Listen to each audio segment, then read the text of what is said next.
Is debate in America dead? Was last night's spectacle the end of debate in America? The end of a great tradition? Lincoln, Douglas, Kennedy, Nixon, Obama. We had great debates in this country. When Obama debated Romney, did we last night see the death of debate? Is it over? Was last night something new? Or was it the culmination of years and years in which we have seen debate being wounded and hurt? And last night we saw the end result, the death of debate. You'll hear more about this on The Durst Show.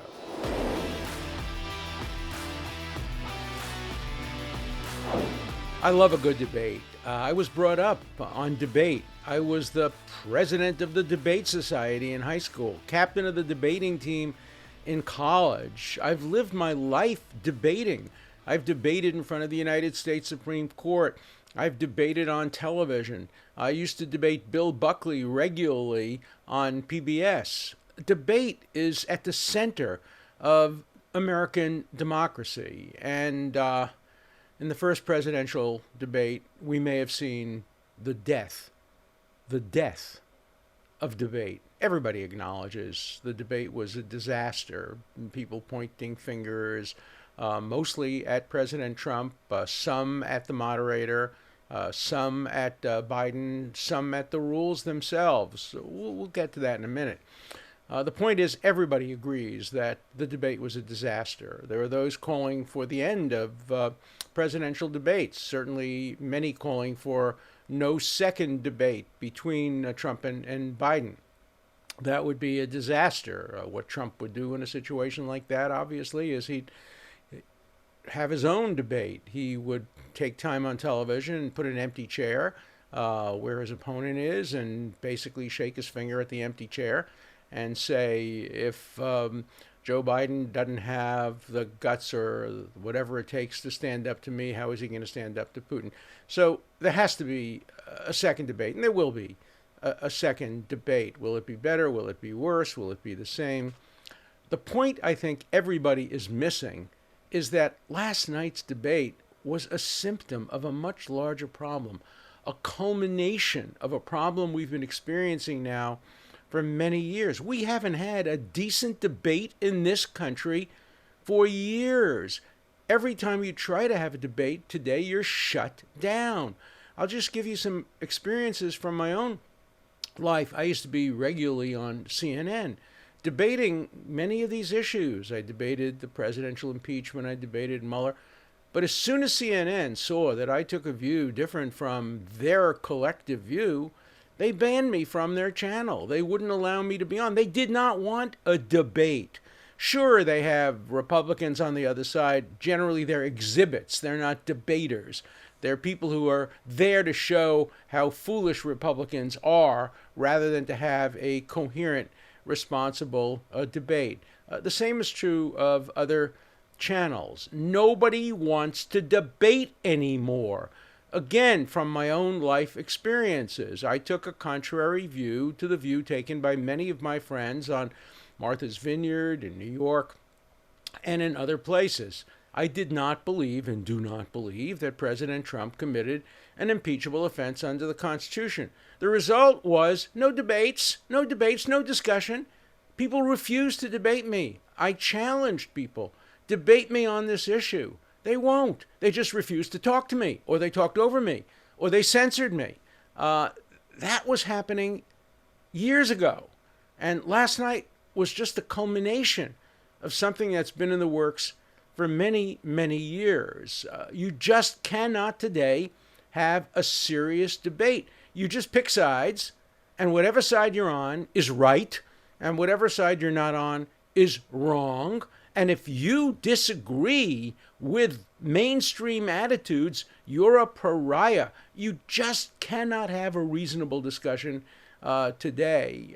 One of the reasons I started this podcast was it's an opportunity for me to stimulate debate. I can actually have a reasoned discussion. And I'm planning to invite guests who have very different points of view to debate with me, to discuss with me. I won't shout over them. I will allow them to complete all of their views, and then I will try to rebut them. Look, some of the fault for what happened last night was with the format. They should have realized this was a format that was going to produce a disaster. 2-minute openings and then open discussion back and forth. It would have been so easy to remedy the problem. I hope it'll be remedied in the future. You simply have a structured debate. One side starts 2 minutes. The other side gets a minute to respond. Then the opening statement gets 30 seconds to respond. The mic of the opposing person is turned off while the presentation is being made. So you might see lips moving. People might be trying to interrupt, but you won't hear what they're saying. And you'll hear a consecutive 2 minutes, a consecutive minute, a consecutive 30 seconds. That is so easy to do mechanically.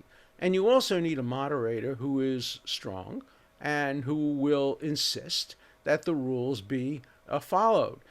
It's possible that we'll see that, but we're not going to see an elimination of the bigger problem. Just think back in American history, the great debates. The Lincoln-Douglas debate. Lincoln rose from obscurity of a small-town lawyer who had been defeated for election and debated Douglas, a great man. The debate is still recounted in American history. Today on college campuses, you have Lincoln-Douglas style debates. That's a great part of American history.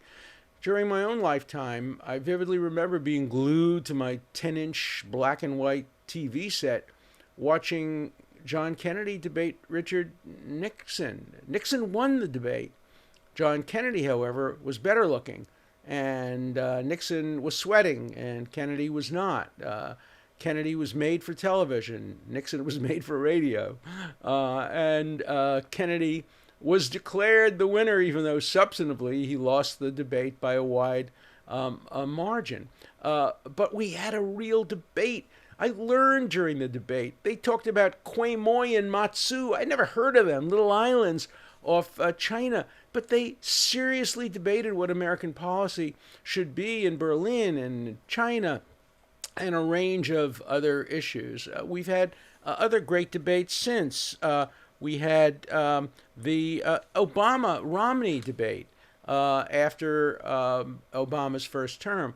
And Romney wiped the floor with him during the first debate. Because why? Because President Obama had been in office 4 years and he was rusty. He wasn't used to debating. Presidents generally don't debate. Romney had run more recently and was primed for the debate, and he won, but he lost the election because Obama prepared well for the next debate and did extremely well in the next debate. We need debates. We need discussion. We need to create appropriate formats for debate and appropriate formats for discussion. We need moderators who press the people on the stage for answers. For example, there were two dramatic episodes last night in which both candidates failed, in my view. First and most important is when President Trump was asked expressly to denounce white supremacy and white supremacists. And he said he did. He said he did, and he's previously done that. He's previously denounced the Nazis and the Klan and white supremacists. But for some reason, he talked about Proud Boys and he used terms that could be misunderstood. And of course, Proud Boys, which is a racist, bigoted, anti-black, anti-Jewish, anti-American organization, immediately took that as an endorsement. Now the president's going to have to explain and justify, and he should have been pressed much more. You shouldn't allow somebody off the stage in a debate unless they have clarified their views. Or Joe Biden. He ducked every question, and so did his vice presidential candidate after the debate, about whether he approves of court packing. You've heard me discuss court packing on this podcast. Court packing means that if the Democrats were to not only win the presidency, but win the Senate, both of which are possibilities in this unpredictable election year, and if they maintain control of the House, would they pack the court? That is, would they, by a simple vote, that's all you need is a simple vote, a majority in the House, a majority in the Senate, and no veto, you raise the number of justices in the Supreme Court from 9 to 11 or 13 or 15. And then the incumbent president gets to pick 2, 4, 6 additional justices. And he'll pick, obviously, liberal Democrats. And that will change the entire composition of the court from its current 5 to 4, 6 to 3, however you want to count it, a conservative leaning to a very liberal leaning. And there'll be pressures to put more radical people on the court the more justices there are. Joe Biden owed all of us an answer to that question. Would he consider packing the court? He refused to answer that question, and the moderator basically let him off the hook. No, you have to answer that question. You're running for president of the United States, the moderator should have said. The public is entitled to an answer. Or, if you won't answer the question, explain why. Explain why you won't answer the question. That should have been put to President Trump. It should have been put to candidate Biden, and it wasn't. So they both somewhat got off the hook. And look, I'm not comparing white supremacy or white racism to court packing. I'm obviously opposed to white supremacy under all and every circumstance, and I see great dangers in court packing. But those are both very important questions. It's very hard to imagine voting in an election where you don't know what the position your candidate will take if elected on really, really important issues. So the death of debate, it's a terrible, terrible thing that's going on in America. But last night was a symptom, a manifestation, a culmination. I've been living through the death of debate now for many years. You cannot get people to have a reasonable discussion in the deeply divided America we live in. That's true, by the way, of other countries in the world today. We may be in the worst situation, but Israel's going through a similar crisis where instead of debates, there are confrontations and protests and some violence, not nearly as much as in the United States. There are other places in the world where we're seeing increases in the end of dialogue. It's a disaster for the world, and it's a particular disaster for America, which is the home of debate. America is where it really has become a central aspect. Look, in Great Britain, they debate every day in the House of Commons. There's question time. And people who rise from the backbench to become prime minister are often the people who have been best at debates within the parliament. They have to prove themselves. They are tested. In America, they're not. In America, you get people running for president who've never held public office. Here we have a dramatic difference between candidates. The president of the United States had never held public office before becoming president, and Joe Biden seems to have held every office possible before becoming vice president and then running for president. So we have a tremendous difference in backgrounds between candidates. We have tremendous difference in temperament between the candidates and in many, many other aspects. And one would hope that debates would bring out the real differences in policies. I couldn't understand many of the answers yesterday. I still don't know what position the Democratic candidate takes on the Green Plan or on other issues from the left. I have no idea what position the president takes on a range of issues. Of course, when you have a sitting president, you can look at what he's done for 4 years. When you have a former vice president, you look at what he did during the 8 years he was vice president. But we have to have answers to hard questions. And the answers sometimes are scripted. We saw scripted answers yesterday, although there was a lot more spontaneity in the debate yesterday than I've seen in the past. But let's move on. Let's hope that the second debate will have a strong moderator, rules that clearly do not allow the kind of disruptions that we saw yesterday. I'm used to being disrupted. When I argue in the court, I hardly get out my name. You start the argument by saying, "May it please the court, my name is," and I'm cut off. You know, they don't ask me questions about my name. They ask me questions about page 34 of the brief. They ask me questions about page 672 of the record. They ask me questions about every case I've cited. And when you're going to be a good appellate lawyer, or a good lawyer at all, you have to be ready for disruptions. You have to be ready to answer any question, even if the question's an unfair one, as they often are. And I would hope we would see a higher quality of debate, but we're never going to do that unless we see changes in the media, unless we see opportunities for all sides to be presented fairly in important debates. We're not seeing that today in America. We're living in a sports world where what we see are cheers and cheerleaders. And, you know, when you see cheerleaders come out for the New England Patriots, you don't expect them to present both sides of the issue. You expect them to cheer for one team. That's not the way it should be in media in America. And so on this podcast, you're always going to hear all sides of every issue. You're always going to hear me try to present a nonpartisan, balanced view. And in the future, we're going to be getting guests who disagree with me fundamentally, who take a completely different view from mine. But we're going to have debates that disagree without being disagreeable. We're going to have debates that do not cut each other off.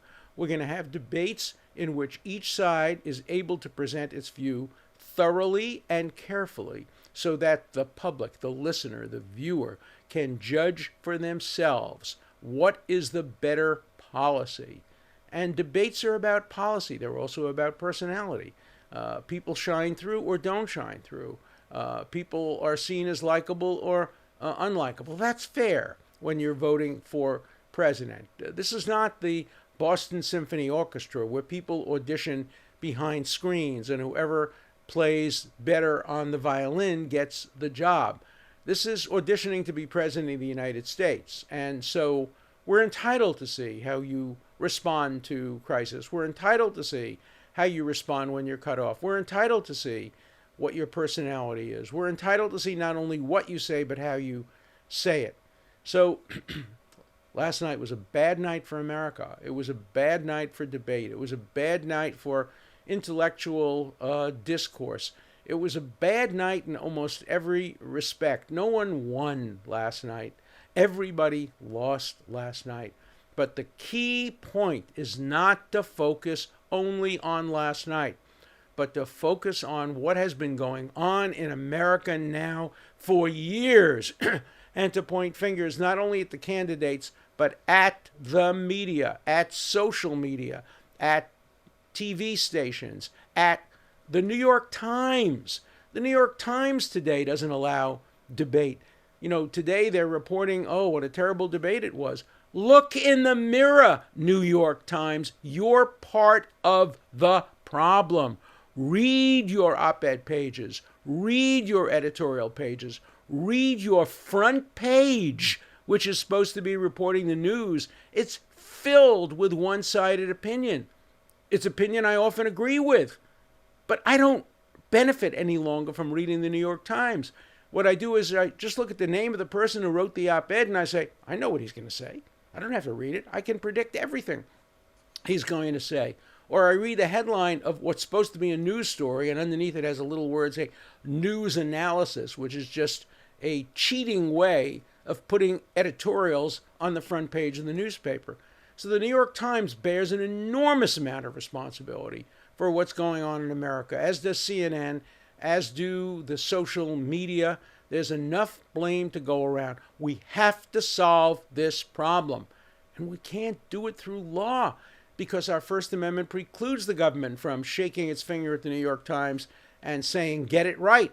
It can't stop CNN from being as one-sided, or MSNBC, or Fox, or anybody else, because that's the First Amendment. But the First Amendment was written for us. It was written for the American public. It was written so that we can hear all sides of the issue. Look, there are two ways of presenting all sides of the issue. One way is just to have channels and newspapers that present one side, and then read one side's one-sided presentation, then you read another side's one-sided presentation. But you're not going to do that. And people who watched the debate last night and then watched the post-debate roundup on various channels, it's as if they saw different debates because you didn't hear analysis, you didn't hear careful analysis, you heard condemnation and criticism, and you didn't see anybody looking in the mirror and saying, it's our fault too. It is your fault too. This is too serious a problem to point the finger at any one person or any one institution. It is a pervasive problem throughout America, and it's spreading, and it's getting worse, and it's ultimately going to lead to violence because when you get one-sided presentation and you don't understand that there are nuanced differences, there are calibrated differences, there are points on both sides, you then begin to say, well, any means are justified in producing an end different than the end we now have. And that will encourage violence on both sides. And we have to prepare for violence after the election. It was shocking to me that we could not get a firm, categorical commitment that whatever the results of the election are, particularly if they're affirmed by the court, that will be followed by every candidate in every way and by all the media and by all the politicians. I hope that will happen. Look, the solution to this problem is not going to lie in this particular election because the election results will be questioned, one side or the other. We've already seen the seeds laid down for that objection. It's perfectly fine if the objections are legal objections and if they go to court, as long as everybody commits in advance to obeying whatever the court says. Now, of course, we have a court that's in disrepair. We have a court and a nominating process that's very controversial.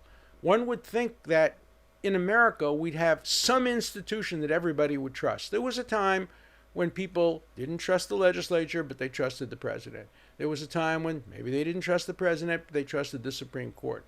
There was a time when maybe they didn't trust the Supreme Court, but they trusted Walter Cronkite. They trusted the media. We live at a time when nobody trusts anybody. We're losing trust in the Supreme Court quickly through the process by which justices are selected and confirmed, and the fault there lies on both sides. We're losing trust in the media because we don't think that the media presents accurately both sides of all issues. And a country without trust, a country without a single institution that is trusted, is a country that is going down a dangerous road. And so it's more important than ever to try to present things in an objective way. You have my commitment, my pledge, my oath. On this show, you will always hear political neutrality. I will always put the Constitution, the law, above partisanship. I have my own views. I have my own interests. I have my own values. And I may express them, but I'm going to be clear when I do express them. But when I do a legal analysis or a political analysis, you're going to hear neutral, objective presentation of all sides of the issue. And as I've told you, you'll never be bored. Now it's time for your questions with no interruptions. Daniel from Illinois. Hi, this is Daniel from Illinois. I think the interesting question to ask Amy Coney Barrett, if I was a Democrat, would be, do you support the Black Lives Matter movement? Because I think there's a chance she does. She has black children, and I wonder if she said something very positive about Black Lives Matter, if that would hurt her support with Republicans. It could be an interesting tactic. Thank you. It's an interesting question. She will obviously answer that it's inappropriate for her to comment on political movements, on protest movements, that some Black Lives Matter cases may come before the United States Supreme Court. So she will properly, in my view, decline to answer that question. Hi, Professor Dershowitz. Thanks for giving your time to people this way. I really appreciate it. I'd like to ask you a question about social media. Recently, Twitter froze my account, giving no explanation other than that my tweet seemed, quote, suspicious. Basically, they claim I am a bot. I've heard many other stories coming from other users with conservative politics. In fact, I cannot even get an appeal heard for days because they've kicked so many people off the site that their appeals department is overwhelmed. This leaves me unable to access my main source of news or contribute in any, even a tiny way, to our national political debate in the middle of an election. Do you think a legal argument could be made that social media platforms are natural monopolies that should be regulated like utilities? The phone company would never be allowed to disconnect my phone because they dislike my politics. Why should Twitter be able to disconnect me arbitrarily when there are no equivalent alternatives? Thanks again. What a great question. You could teach a whole seminar on that issue. I think one of the hardest questions that we face under the First Amendment is whether we can regulate the social media. They are today more important than the ordinary media and more important than most other businesses.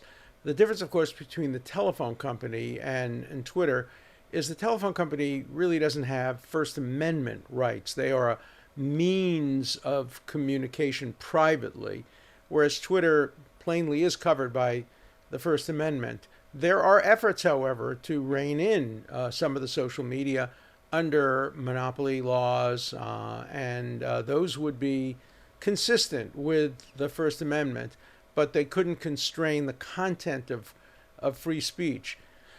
I don't know what would happen if Congress tried to pass a statute saying that the social media could not cut people off without some kind of a hearing or due process. It would create a significant clash between the First Amendment and due process in some ways. And I think the First Amendment would probably prevail. So, in general, I suspect the media will be able to continue to operate in the way it does and will continue to be unfair in many respects. So, fight back in whatever way you can, but you're not going to get a lot of help from the government on this one. Hey, Joe from Arkansas. My question for you is, what happens if the Democrats win the election? What happens to all of the investigations that are underway, where there's evidence been uncovered, where there's been grand jury testimony, where there have been people who have testified to wrongdoing that's been going on within the FBI, Department of Justice, and other departments? What happens? Can the new executive just drop all of those investigations and they just melt away?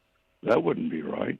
So what's the legal way to continue those investigations even under a different party's control? Thank you. What a great question. It shows the schizophrenic nature of our Justice Department. Our Justice Department combines two functions that in every other Western democracy are separated. One function is the Attorney General is an advisor to the President. He's in his cabinet. He's supposed to be loyal to the President. He's supposed to help him get reelected. He's supposed to be part of the team. On the other hand, the Attorney General is the Chief Prosecuting Officer of the United States. In that role, he's supposed to be completely nonpartisan, completely objective, and should be not in any way influenced by the President or his political party. It's too much to expect from one person to play both of those roles at the same time. And that's why we've needed special counsel, special prosecutors over the years. The way in which the Justice Department has historically tried to deal with that is to keep its prosecution function separate from its advisory function. And I hope that no matter who's elected president, that separation maintains itself. And investigations which are being conducted largely by career people who've been in the Justice Department and the FBI for many years will continue and reach the appropriate culmination. But there certainly is the risk that the thumb of politics will be placed on the scale of justice. Alan from Florida, make your point. I love the Jer Show. Thank you. It's really terrific. This is Alan from Boca Raton, Florida. My question is this. I've heard you say that law is a function of the facts, yet we don't always agree with the facts. But there's a lot more going on today than not just agreeing with the facts. Seems like facts are completely and deliberately distorted. We live in a time, it seems, like the ends justify the means, so that feelings and not facts are shaping policy and law. I see two problems: mainstream media. Thank God you're suing CNN, but it's in the hands of very few people like Amazon and Soros, Facebook, Google, and then also what's going on in our universities, where even tenured professors are afraid to speak their minds.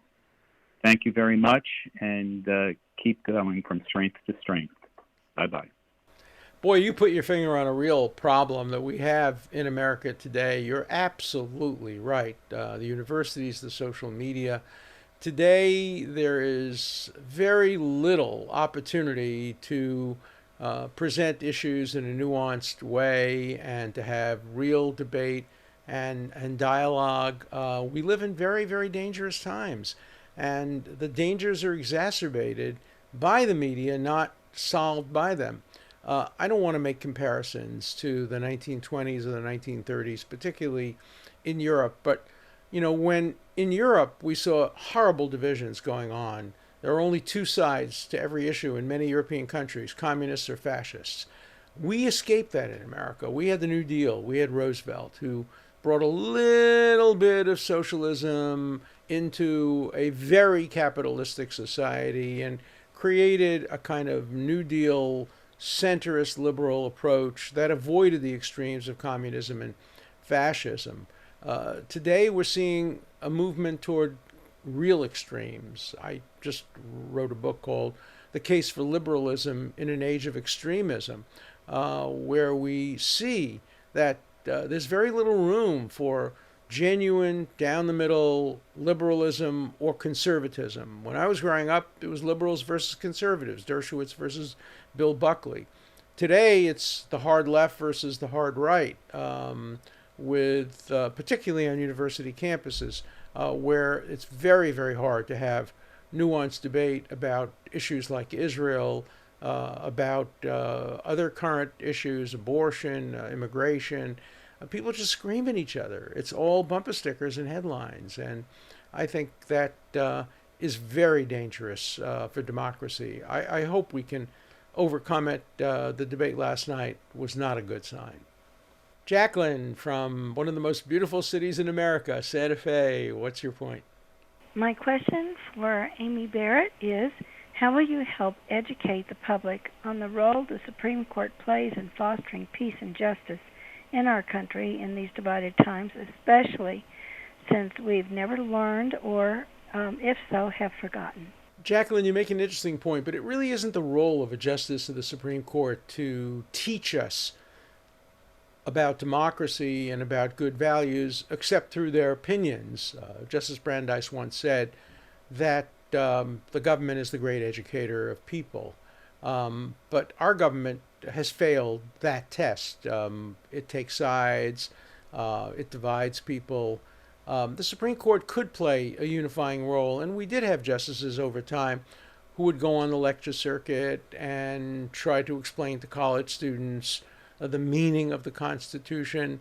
That's an important role that justices can play as long as they remain neutral and non-political. But we've seen even some justices fall into the trap of being too partisan and too political, both inside the courtroom and outside the courtroom. And that's not a good thing. I think the Supreme Court has to remain the one institution that's always, always above politics. I have no idea how Judge Barrett will perform if and when she's confirmed on the Supreme Court. She made a very, very good impression at her inaugural when she was presented by the president. Let's see how she does. During the hearing, she'll be asked some very, very hard questions. I hope, however, the questions will be polite, respectful, nuanced, and certainly not attack her for her deeply felt religious views. Well, our next call is from my hometown in New York. What's your point? Hello, my name is Galit Barel. I'm from Razi, New York. I just wanted to tell you how much I'm and as an Israeli and lots of my friends support you and back you and know that you didn't do anything wrong. And we just wish you to stay strong. And we got your back. And may you be written in the book of good life. And good luck with everything. And stay strong. Thank you so much. Knowing an Israeli has my back is really very assuring. I try very hard to have Israel's back as well. Of course, I did nothing wrong. I never even met or heard of the person who's accused me. It's part of a plot to try to silence me, and one of the effects has been it silenced me on Israel. It doesn't allow me to speak on campuses, because when I speak on campuses, radical feminists call me all kind of names based on an assumption that the accusations are true, and they're totally provably false, as I've proved beyond any doubt. Nobody who looks at facts or knows me knows that I've ever done anything wrong in my private life. So I'm going to continue to fight for the values I stand for. I thank you so much for having my back. I'm going to try on this show to have your back, all of your backs, and make sure that I present issues, whether you're right, left, center, Republican, Democrat. You're going to get it straight from me on this Dirt Show, and you're never going to be bored. Call or listen to line at 216-710-0050. I want to hear your questions, your comments, your criticisms, and your opinions. Remember, all calls are recorded, and we reserve the right to use your questions and comments on the air. Once again, the listener line is 216-710-0050. I look forward to hearing from you. The Dirt Show is available on iTunes, Spotify, or wherever else you get your podcasts.